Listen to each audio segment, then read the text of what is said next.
नवी दिल्लीतल्या इंदिरा भवनमध्ये काँग्रेसच्या कार्यक्रमात काल वंदे मातरमचं गायन सुरू असतानाचा एक व्हिडिओ समोर आला।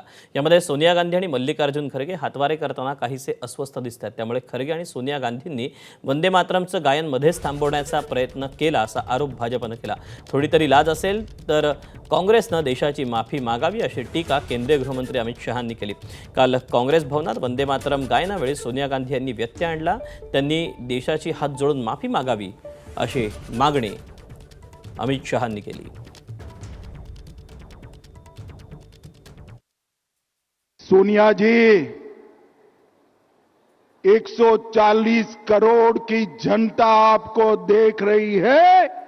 आपके द्वारा किया गया ये पाप इस देश की जनता कभी माफ नहीं करेगी, कभी माफ नहीं करेगी।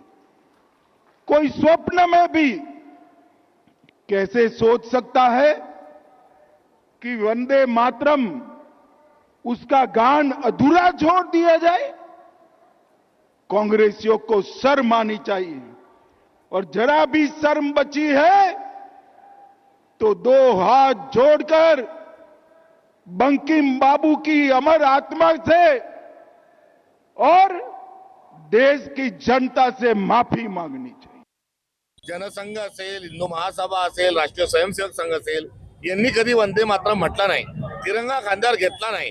आणि आता जर ते आम्हाला शहाणपणा शिकवत असतील तर कुठेतरी श्यामाप्रसाद मुखर्जी हे मुस्लिम लीगच्या सोबत, जिन्नांच्या सोबत हे आघाडीमध्ये मंत्रिमंडळात कसे होते त्याचं उत्तर त्यांनी द्यावं।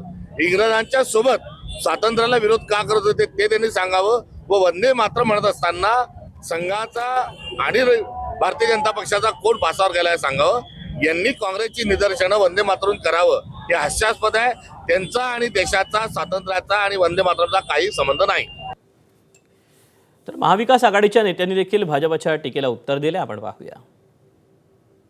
वंदे मातरम के वक्त हम सोनिया जी ने बहुत देर से, उनकी एज कितनी है हमारे अध्यक्ष की, खरगे साहब की, वो थोड़ा हिल रहे थे, तभी उनके लिए कुर्सी मंगाया।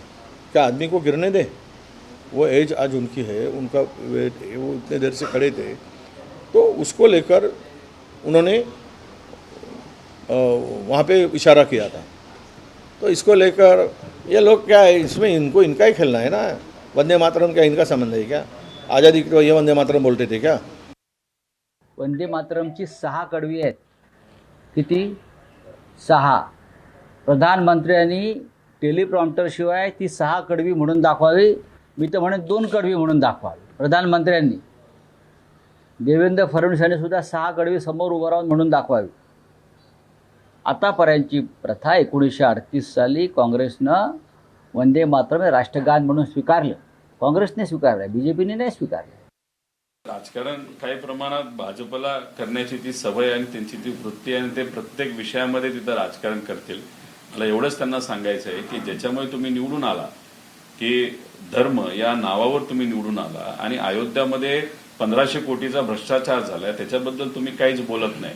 आणि मग युवांबद्दल, नाहीतर काँग्रेसबद्दल, नाहीतर विरोधकांबद्दल तुम्ही नक्षलवाद बोलून त्या ठिकाणी तिथं संबोधित करता। मग अयोध्या, पवित्र अयोध्यामध्ये जो 1500 कोटीचा गरिबाचा पैसा जो तुमच्या संघटनेच्या काही लोकांनी खाल्लाय, तर त्याला पण आपण नक्षलवादच बोलू शकतो।